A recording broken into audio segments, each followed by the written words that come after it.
नमस्कार किसान भाइयों, आज मैं आपको ऐसी बात बताने वाला हूँ जिसको सुन के पैरों तले जो ज़मीन है उस पर आप शक करने लग जाओगे। क्या आपको पता है कि भारत में 30% ज़मीन बीमार पड़ रही है। हर 3 में से एक खेत अभी बीमार है, जिसमें से आपका एक हो सकता है। हम हमेशा कोसते आ रहे हैं, कभी बीज सही नहीं मिला है, कभी कोसते आ रहे हैं कि बारिश सही नहीं हो रही है, कभी कोसते आ रहे हैं कि तकदीर ख़राब है, लेकिन इन सब का गुनहगार कुछ और है। इस चर्चा पे विचार विमर्श करने के लिए आज मैं एक्सपर्ट को लाया हूँ, जिन्होंने अपने ज़िंदगी के कम से कम 30 साल किसानों के साथ बिताए हैं, फर्टिलाइज़र इंडस्ट्री में काम करते हुए बिताए हैं। तो आज मैं के सामने ला रहा हूँ मनीष त्यागी जी को, जो कि इस प्रॉब्लम का हल देने आए हैं। जय अन्नदाता मनीष। जय अन्नदाता। कैसे हो आप? मैं बढ़िया हूँ, आप बताएं कैसे हैं? बढ़िया जी। तो मैं सबसे पहले ये सवाल पूछना चाहता हूँ कि जब आप ज्वाइन किए थे इस इंडस्ट्री में काम करना, तब की ज़मीन में और आज की ज़मीन में क्या फ़र्क है? मुझे करीब 30 साल हो गए इस इंडस्ट्री में, और मैं देख रहा हूँ कि आज मैं अपनी शुरुआत से नहीं बात करते और पीछे से बात करता हूँ कि 1970 के आसपास जो हमारा फर्टिलाइज़र का जो रिस्पांस रेशियो था और आज के रिस्पांस रेशियो में बहुत अंतर आ गया है। उसके बहुत सारे कारण हैं। ज़मीन दिनों दिन जो है कमज़ोर होती जा रही है, उसके अंदर न्यूट्रिएंट्स की कमी होती जा रही है, पोषण नहीं मिल रहा है, और चूँकि हम ज़मीन से निकालते ही आ रहे हैं, ज़मीन को उतना नहीं दे रहे जितना उसकी ज़रूरत है। मेरा दूसरा प्रश्न ये है कि जब आपने ये कहा था कि फर्टिलाइज़र रिस्पांस रेशियो, तो क्या आप सरल शब्दों में समझा पाएंगे? सरल शब्दों में ऐसे समझिए कि पहले हम अगर 1 किलो फर्टिलाइज़र डालते थे तो करीब करीब 13.5 से 14 किलो अन्न पैदा होता था। आज हम 1 किलो जो फर्टिलाइज़र डाल रहे हैं उससे 9 से लेके 10 किलो की पैदावार आ रही है, यानी कि करीब करीब 4% जो है या 4 किलो जो है प्रति केजी जो है उत्पादन कम आ रहा है। तो आपका कहने का ये मतलब है, जो कि मेरे दादाजी किसान थे, जब वो फार्मिंग वगैरह करते थे, उनकी उत्पादन थोड़ी ज़्यादा आती थी उसी फर्टिलाइज़र डोज के लिए, जिसमें आज के फार्मर्स जो है तो उनके उत्पादन कम होती जा रही है। आप देख रहे हैं कि आजकल किसान जो है बेतहासा फर्टिलाइज़र का उपयोग कर रहे हैं, और इतनी अधिक मात्रा में डालने के बाद भी उत्पादन उस तरह से नहीं आ रहा है जो हमको अपेक्षित है। तो इसके कुछ और कारण आप गिना सकते हो?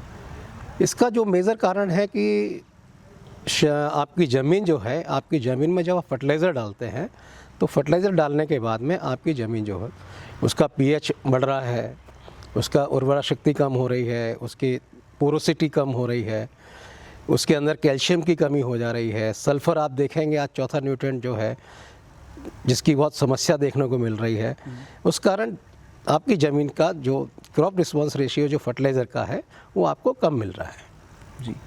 तो मेरा अगला क्वेश्चन ये रहेगा कि अगर ऐसा ही चलता गया तो किसान किस मोड़ पे पहुंच सकता है? आप समझ सकते हैं, और सर्वविदित है कि अगर ऐसा चलता गया तो एक दिन आने के बाद हमारी उत्पादकता जो है कम होती जाएगी। जिस तरीके से हमारी जनसंख्या बढ़ रही है, हम उसको उतना अन्न उपलब्ध नहीं करा पाएंगे, और फर्टिलाइज़र के साथ साथ और सारे इनपुट्स जो हैं डालने के बाद भी हमारे जो है कॉस्ट बेनिफिट रेशियो कम होता जाएगा। तो इस बहुत बड़े समस्या के लिए कुछ तो हल होगा। बहुत हल है।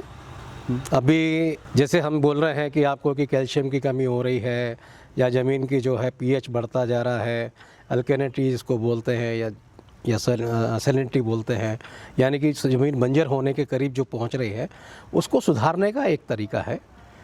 अभी हम लोगों ने एक उत्पाद अभी शुरू किया है जिसका नाम है भूमि रक्षक। जी। भूमि रक्षक वो उत्पाद है जिसकी वजह से अगर आप उसका प्रयोग करते हैं तो आपके ज़मीन में जो आप फर्टिलाइज़र डालेंगे उसकी वजह से जो होने वाले नुकसान हैं वो नहीं होंगे। क्षारीयता कम होगी, ज़मीन आपकी पोरोसिटी हो जाएगी, ज़मीन के अंदर वाटर होल्डिंग कैपेसिटी बढ़ जाएगी, और क्योंकि उसमें कैल्शियम भी है, सल्फ़र भी है, तो दोनों तत्व भी उपलब्ध होंगे, तो उससे फसल का उत्पादन भी और बढ़ेगा।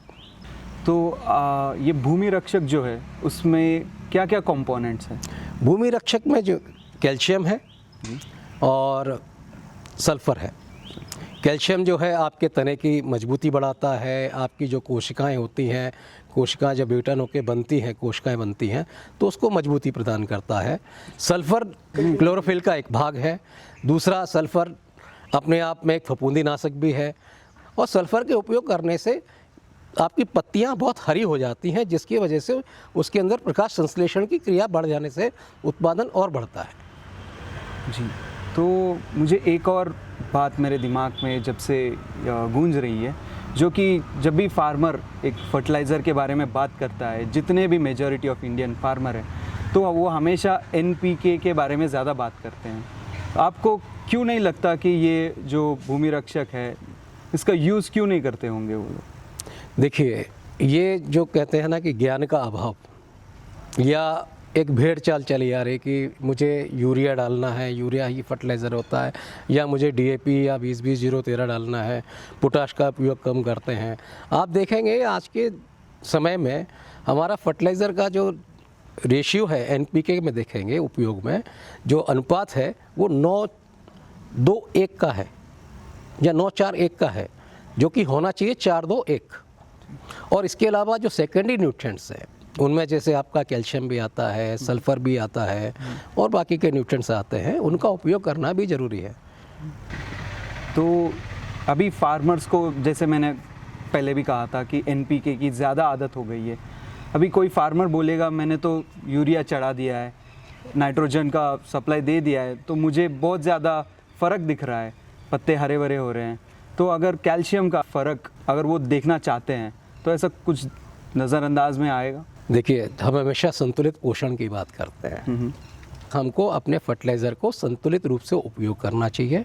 साथ ही साथ हमें अपनी ज़मीन की उर्वरा शक्ति को जो है बढ़ाना चाहिए। इसके लिए अगर हम ज़मीन में भूमि रक्षक को उपयोग करते हैं, जब सॉइल का हमारा, जब मृदा का जो प्रिपरेशन करते हैं, तैयारी करते हैं, फसल की तैयारी से पहले ज़मीन को जो जोतते हैं, उस समय अगर हम भूमि रक्षक का उपयोग करें, तो न केवल ज़मीन की उत्पादकता को बढ़ाएगा, उसके अंदर पानी को ग्रहण करने की शक्ति रहेगी, और जब पौधा बड़ा होता जाएगा तो उसको कैल्शियम और सल्फ़र की मात्रा पर्याप्त मिलने से वो सुदृढ़ रहेगा। जी, तो आप भूमि रक्षक के बारे में बता रहे हैं, तो ये भी बता दीजिए कि उसका डोजेज क्या होना चाहिए? देखिए, भूमि रक्षक अगर मृदा में आप उपयोग कर रहे हैं खेत तैयार करने से के समय, तो 200 किलो प्रति एकड़ उसको आप ज़मीन में अच्छे से मिला दीजिए, और उसके बाद फिर अपनी फसल को उसमें लगाइए। तो आप ये भी बता दीजिए कि ये कौन से फसल में जाता है? इसको आप हर फसल में उपयोग कर सकते हैं, पर इसके बेहतर परिणाम आपको दाल वाली फसलें, जो दलहनी बोलते हैं, तेल वाली फसलें जिनको तिलहनी बोलते हैं, उनमें इनका बहुत अच्छा परिणाम आता है। अगर हम सब्जियों की बात करें, तो सब्जी में भूमि रक्षक का उपयोग करते हैं, तो ये प्राय देखा गया है कि 3 से 4 तुड़ाई ज़्यादा जो है भूमि रक्षक जहाँ उपयोग किया है वहाँ निकल के आता है। तो अभी जो फार्मर्स NPK पे इतना पैसा खर्च कर रहे हैं, अगर उन्हें लगा ये कैल्शियम, सल्फ़र अलग अलग लेके अगर उन्होंने इस्तेमाल किया, तो उसका क्या परिणाम होगा? कितना प्राइस इफेक्ट आएगा? देखिए, आप ये 50 किलो की पैकिंग में आता है जी, और इसके अंदर आप देखेंगे तो कैल्शियम करीब 18% कैल्शियम होता है और 21% सल्फ़र होता है। जी। तो एक 50 किलो के बोरे में आपको 8 से 9 किलो कैल्शियम मिलता है। अगर बाज़ार में आप कैल्शियम लेने जाएंगे तो करीब करीब आपको आज की डेट में 50 से 60 रुपए किलो का कैल्शियम मिलता है। तो 8 किलो आप भी लगा लेते हैं कम से कम पे भी, तो 400 रुपये हो गए। और सल्फ़र आज के दिन में आप देखेंगे करीब 125 रुपये किलो का उत्पाद हो गया है। तो अगर आप 11 किलो लेके आएंगे करीब 1300 रुपये का ये हो जाता है। जी। तो अगर दोनों न्यूट्रिएंट्स को मिला लें, कैल्शियम और सल्फ़र की अगर हम कीमत को लगा लें, तो 1700 से 1800 रुपये इसकी कीमत हो जाती है।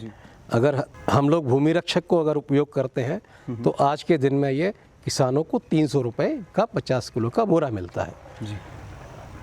तो मेरा अगला सवाल ये है कि अगर कोई किसान ये वीडियो अपना देख रहे हैं एंड उनको लगा कि ये बहुत काम की चीज़ है, तो कल से उनको क्या चीज़ करनी चाहिए? देखिए, अभी खरीफ की फसलों का बोने का टाइम हो चुका है। अभी ज़मीन को हम लोग तैयार कर रहे हैं।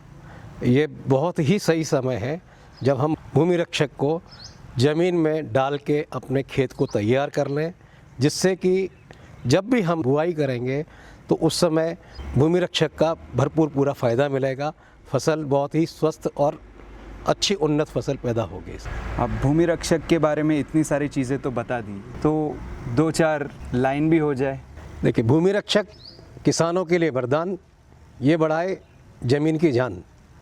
जी, तो ये रही है भूमि रक्षक के बारे में कुछ बातें। अगर आप आज भी वो चीख नहीं सुन पा रहे हैं जो आपकी ज़मीन पुकार रही है, तो शायद आपकी अगली पीढ़ी के लिए बहुत दिक्कतदायक होगा। क्यों मनीष जी? बिल्कुल, निसंदेह। जी, हम यहीं पे इस वार्तालाप को ख़त्म करते हैं। जय अन्नदाता। जय अन्नदाता।